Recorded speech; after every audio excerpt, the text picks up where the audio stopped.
क्या आप ऐसा बिजनेस करना चाहते हैं जो खेती से भी जुड़ा हो, हमेशा डिमांड में रहे और एक बार लगाने के बाद सालों तक कमाई करता रहे? तो कोल्ड स्टोरेज बिजनेस आपके लिए जैकपॉट साबित हो सकता है। आज की इस वीडियो में हम जानेंगे कैसे शुरू करें कोल्ड स्टोरेज बिजनेस, कितनी लागत लगेगी, कहां से सामान आएगा, कौन कौन से लाइसेंस चाहिए और हर महीने कितना मुनाफा होगा। वीडियो को पूरा देखें क्योंकि ये गाइड आपको A to Z सब कुछ समझाएगी। कोल्ड स्टोरेज बिजनेस क्या होता है? कोल्ड स्टोरेज यानी एक ऐसी जगह जहां फल, सब्जियां, दूध, दवाइयां या मांस जैसी चीजों को ठंडे तापमान में स्टोर किया जाता है ताकि वो खराब ना हो। भारत जैसे देश में जहां खेती होती है वहाँ कोल्ड स्टोरेज की जरूरत हर जिले में होती है। ये बिजनेस किसानों, मंडियों और फूड कंपनियों के लिए एक लाइफलाइन है और आपके लिए एक शानदार कमाई का जरिया। बिजनेस शुरू करने की तैयारी। कोल्ड स्टोरेज बिजनेस शुरू करने से पहले सबसे जरूरी है एक ठोस और व्यावहारिक बिजनेस प्लान तैयार करना। आपको सबसे पहले यह तय करना होगा कि आपकी टारगेट ऑडियंस कौन होगी। क्या आप किसानों को टारगेट करेंगे, छोटे बड़े रिटेलर्स को या फिर फार्मास्यूटिकल कंपनियों को? इसके बाद यह तय करें कि आप कितने टन का स्टोरेज बनाना चाहते हैं और उसमें किस तरह का माल स्टोर किया जाएगा, जैसे ताजे फल, सब्जियां, डेयरी प्रोडक्ट्स या फिर मल्टीपर्पज स्टोरेज जहां अलग अलग चीजें एक साथ रखी जा सकें।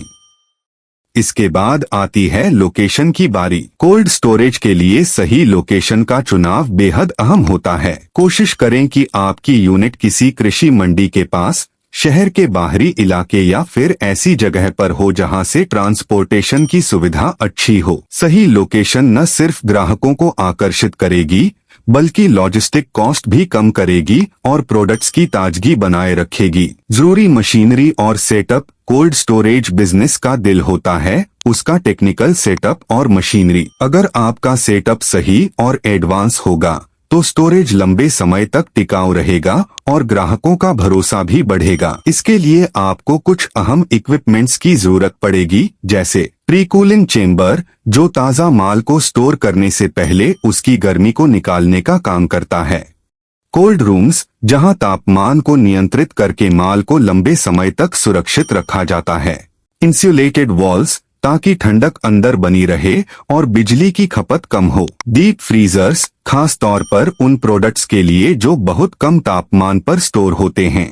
टेम्परेचर ह्यूमिडिटी कंट्रोलर जिससे हर चीज के लिए अलग अलग सेटिंग की जा सके। बैकअप जनरेटर ताकि बिजली कटते ही स्टोरेज प्रभावित न हो। इसके साथ साथ सीसीटीवी कैमरे सुरक्षा के लिए, फायर सेफ्टी सिस्टम किसी भी इमरजेंसी के लिए और प्रॉपर ड्रेनेज सिस्टम सफाई और हाइजीन के लिए बेहद जरूरी है। ये सारी चीजें मिलकर आपके कोल्ड स्टोरेज को एक प्रोफेशनल और भरोसेमंद यूनिट बनाती हैं। लाइसेंस और रजिस्ट्रेशन। कोल्ड स्टोरेज बिजनेस को कानूनी रूप से शुरू करने के लिए कुछ जरूरी सरकारी कागजात और लाइसेंस लेना अनिवार्य होता है। सबसे पहले आपको GST रजिस्ट्रेशन कराना होगा ताकि आप कानूनी रूप से बिजनेस कर सकें और टैक्स भर सकें। अगर आप खाने पीने की चीजें जैसे फल, सब्जी, डेयरी या फूड आइटम स्टोर करने वाले हैं तो FSSAI लाइसेंस लेना जरूरी होगा। साथ ही छोटे और मध्यम व्यवसाय के लिए आपको MSME या उद्यम रजिस्ट्रेशन भी कराना चाहिए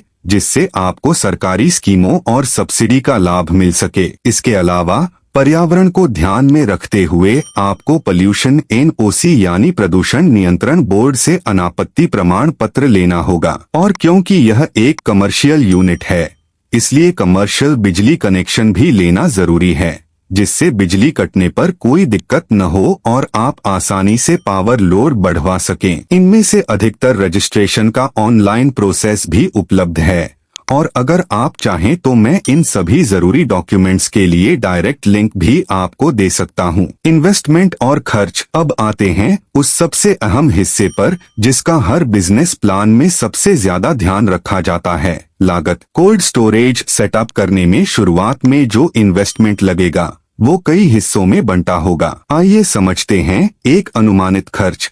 जमीन अगर आपके पास जमीन पहले से नहीं है तो इसकी लागत लगभग 5 रुपए से 15 लाख रुपए तक हो सकती है, जो लोकेशन पर निर्भर करता है। निर्माण कार्य यूनिट की बिल्डिंग, इंसुलेशन, वॉल्स और कंस्ट्रक्शन पर 10 रुपए से 20 लाख रुपए का खर्च आ सकता है। मशीनरी जैसे pre cooling chamber, cold room, deep freezer, control system, इन सब पर 8 रुपए से 15 लाख रुपए तक खर्च हो सकता है। बिजली और जनरेटर, स्टेबल सप्लाई के लिए 2 रुपए से 5 लाख रुपए तक का इन्वेस्टमेंट करना होगा। लाइसेंस और स्टाफिंग, शुरुआती रजिस्ट्रेशन, परमिट और बेसिक स्टाफ के लिए 2 रुपए से 3 लाख रुपए की जरूरत होगी। कुल अनुमानित लागत 25 लाख रुपए से 50 लाख रुपए तक हो सकती है। और सबसे अच्छी बात यह है कि अगर आप सरकारी सब्सिडी के लिए अप्लाई करते हैं तो यह लागत 35% से 50% तक कम भी हो सकती है। यानी कम लागत में भी आप एक बेहतरीन कोल्ड स्टोरेज यूनिट खड़ी कर सकते हैं। स्टेप 5, किन चीजों का स्टोरेज कर सकते हैं? कोल्ड स्टोरेज की खास बात यह है कि इसमें आप कई तरह की चीजें स्टोर कर सकते हैं, बस उसका टेम्परेचर कंट्रोल सही होना चाहिए। हर प्रोडक्ट की स्टोरेज जरूरतें अलग होती हैं, इसलिए यूनिट की सेटिंग उसी हिसाब से करनी पड़ती है। उदाहरण के लिए फल और सब्जियां को आमतौर पर 0 से 8 डिग्री सेल्सियस के बीच स्टोर किया जाता है ताकि वो ताज़ा रहें। दूध, दही और चीज जैसे डेयरी प्रोडक्ट्स के लिए तापमान 2 से 6 डिग्री सेल्सियस होना चाहिए। फ्रोजन मीट और सी फूड को काफी कम तापमान की जरूरत होती है, लगभग -18 से -25 डिग्री सेल्सियस के बीच। वहीं दवाइयाँ जैसे इंसुलिन या वैक्सीन को 2 से 8 डिग्री सेल्सियस के बीच रखा जाता है। आप चाहें तो सिर्फ एक सिंगल प्रोडक्ट कोल्ड स्टोरेज बना सकते हैं या फिर थोड़ी ज्यादा लागत लगाकर एक मल्टीपर्पस कोल्ड स्टोरेज भी तैयार कर सकते हैं, जहां एक ही जगह पर अलग अलग जोन में अलग अलग चीजें स्टोर की जा सकें। ग्राहक कहां से मिलेंगे? कोल्ड स्टोरेज बिजनेस में सफलता इस बात पर भी निर्भर करती है कि आपके पास रेगुलर और भरोसेमंद ग्राहक हों। आपके कोल्ड स्टोर के मुख्य ग्राहक बन सकते हैं किसान, जो अपनी फसल को लंबे समय तक ताज़ा रखने के लिए स्टोरेज की तलाश में रहते हैं। मंडी के व्यापारी, जो माल खरीदकर थोड़े समय बाद बेचते हैं और स्टोरेज स्पेस की जरूरत होती है। आइसक्रीम और डेयरी कंपनियां, जिन्हें लगातार लो टेम्परेचर की जरूरत होती है। मेडिकल और फार्मा कंपनियां, खासकर वे जो दवाइयां, वैक्सीन या इंसुलिन जैसे सेंसिटिव प्रोडक्ट्स संभालती हैं। FMCG सप्लायर्स, जिनके पास फास्ट मूविंग प्रोडक्ट्स होते हैं लेकिन कुछ को स्टोर भी करना पड़ता है। सुपरमार्केट्स और ग्रोसरी चेन्स, जिन्हें बड़े पैमाने पर प्रोडक्ट्स स्टोर करने पड़ते हैं।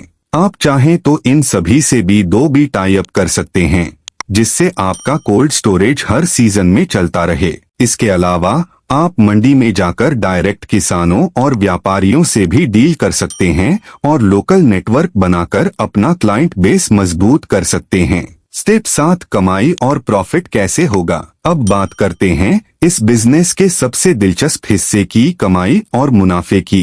कोल्ड स्टोरेज बिजनेस एक ऐसा मॉडल है जिसमें एक बार अच्छा सेटअप हो जाए तो हर दिन कमाई होती है। मान लीजिए आपने 20,000 किलो की स्टोरेज कैपेसिटी वाला यूनिट बनाया है और आप अपने ग्राहकों से ₹1.50 प्रति किलो प्रति दिन के हिसाब से चार्ज कर रहे हैं, तो आपकी डेली इनकम होगी 30,000, यानी महीने भर में आपकी ग्रोस इनकम करीब 9 लाख रुपए हो जाएगी। अब इसमें से बिजली, स्टाफ, मेंटेनेंस और दूसरी ऑपरेशनल लागतें निकाल दीजिए, जो लगभग 4 रुपए से 5 लाख रुपए तक जाती हैं। इसके बाद भी आपके पास हर महीने का नेट प्रॉफिट 4 रुपए से 5 लाख रुपए तक बचता है। इस रफ्तार से देखें तो आप सिर्फ 1.5 से 2 साल के भीतर अपनी पूरी लागत रिकवर कर सकते हैं, यानी आपका इन्वेस्टमेंट वापस, और उसके बाद सब कमाई ही कमाई। और अगर आपने सरकारी सब्सिडी ली है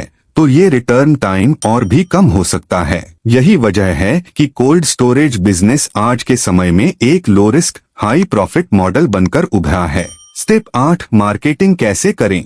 कोल्ड स्टोरेज बिजनेस में सबसे ज्यादा असर करती है माउथ पब्लिसिटी, यानी लोगों की जुबानी तारीफ। लेकिन शुरुआत में ग्राहकों तक पहुंचने के लिए आपको कुछ स्मार्ट मार्केटिंग तरीकों को अपनाना चाहिए। सबसे पहले स्थानीय मंडियों में ब्रोशर और फ्लेक्स लगवाएं ताकि किसान और व्यापारी आपके कोल्ड स्टोरेज के बारे में जान सकें। किसानों की मीटिंग और सेमिनार्स में हिस्सा लें, वहां डायरेक्ट बातचीत करके विश्वास बनाएं। ट्रांसपोर्ट कंपनियों से टाई अप करें ताकि लॉजिस्टिक की सुविधा मिल सके और आपके क्लाइंट्स को भी आसान कनेक्शन मिले। अपना cold storage Google my business पर जरूर लिस्ट करें ताकि जब लोग ऑनलाइन सर्च करें तो आपका नाम आए और रेटिंग के साथ आपका भरोसा बढ़े। साथ ही व्हाट्सएप ग्रुप्स और फेसबुक मार्केटिंग जैसे लोकल डिजिटल प्लेटफॉर्म्स का इस्तेमाल करें, जहां आप फोटो, ऑफर्स और सुविधाओं को शेयर कर सकते हैं। धीरे धीरे जब एक बार ग्राहक आपके स्टोरेज से संतुष्ट हो जाएंगे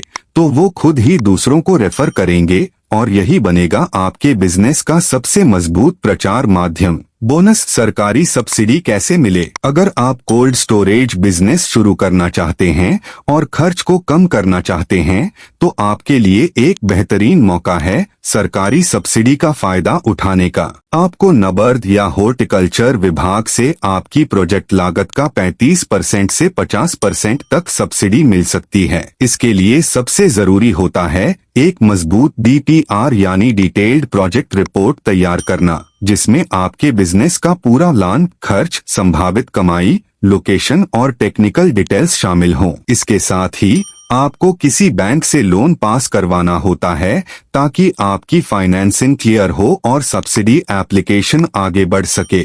अगर आप चाहें तो मैं आपके लिए प्रोफेशनल DPR और बिजनेस प्रेजेंटेशन भी तैयार कर सकता हूं, जो सरकारी विभागों और बैंकों के लिए एकदम फॉर्मेटेड और अप्रूवेबल हो। इससे आपकी सब्सिडी मिलने की संभावना काफी बढ़ जाएगी और बिजनेस शुरू करना और भी आसान हो जाएगा। तो दोस्तों, अगर आप एक लॉन्ग टर्म और प्रॉफिटेबल बिजनेस ढूंढ रहे हैं जो हर सीजन में कमाए, तो कोल्ड स्टोरेज बिजनेस एक बेहतरीन ऑप्शन है। अगर आपको ये वीडियो जानकारी पूर्ण लगी तो इसे लाइक करें, दोस्तों के साथ शेयर करें और नीचे कमेंट करके बताएं क्या आप इसे अपने जिले में शुरू करना चाहेंगे। और हाँ, चैनल को जरूर सब्सक्राइब करें क्योंकि ऐसे ही बिजनेस आइडियाज हम हर हफ्ते लाते हैं।